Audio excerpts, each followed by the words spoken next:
I am Dick Seitz. Welcome to the Software Screw Up series. These are all based on my book on understanding software dynamics. And in the index, there's about 45 entries under software screw ups. Today is episode 16, talking about index updates.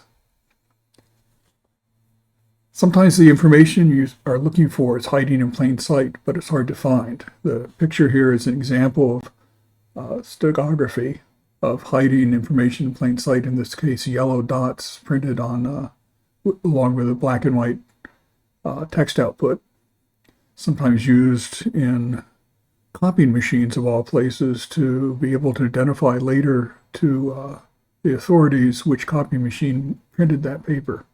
Anyway, the picture here shows deliberate hiding in plain sight, but sometimes it's not deliberate. And this is particularly true with software observation tools. There are tools that show you a lot of information, but the understanding you seek is hidden. Here's one example. It's an execution profile of an early Gmail test. The test was testing uploading lots of mail messages, and there were unexpected delays. So this diagram shows the time spent in each subroutine.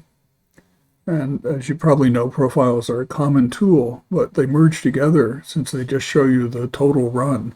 They merge together both normal and slow transactions, making it impossible to see what's different about the slow ones.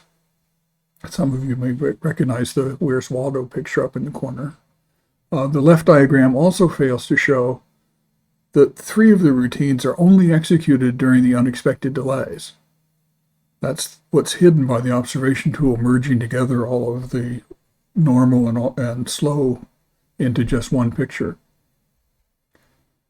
The other thing a CPU execution tool fails to show you is all the time spent waiting, doing nothing, not executing, and therefore not in an execution trace. In this particular case, half the time. The large blue wedge labeled semaphore is waiting on a lock. It's a library routine. And so over a third of the total time of this mail upload run is spent waiting on locks, which is a serious issue. I mean, there are lots of threads running and they're waiting on each other instead of running in parallel. The bottom red wedge, select server, is waiting on new work, and that's normal, except that it suggests that the load test sending mail messages could be sending them somewhat faster. And both the waiting and the extra routines being executed contributed to the unexplained delays. So the CPU-only execution profile with everything averaged together is just the wrong observation tool. Something like a CPU trace is the right tool, showing everything that's executing and showing the waiting times.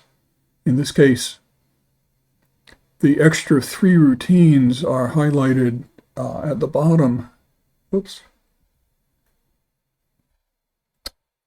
Highlighted at the bottom in cyan. These thin red lines are waiting. And so you get to see not only where the waiting is coming from, but the pattern. This is sort of at the end of each transaction. There's a little wait until the next transaction comes in. And you get to see that these extra routines are called only on the long transactions. They're not called on the normal ones. And so that tells you what the problem is. The problem was that this very early version of Gmail was doing occasional text indexing of all of the new words that came in on new mail messages and merging those into the main index for that user, doing all of that on the main execution thread, blocking all the other incoming mail processing until the indexing update was finished. So simply moving that code to a separate thread reduced the 99th percentile transaction latency quite substantially. And in human times of actually looking at the index to go search for something, half a second later, the switching to a second thread and stuff was no big deal at all. So that turned out to be a simple fix once you had an observation tool that could show you the real dynamics. So thank you for listening to and watching the Software Screw Up series. Understanding Software Dynamics is the book. Take care.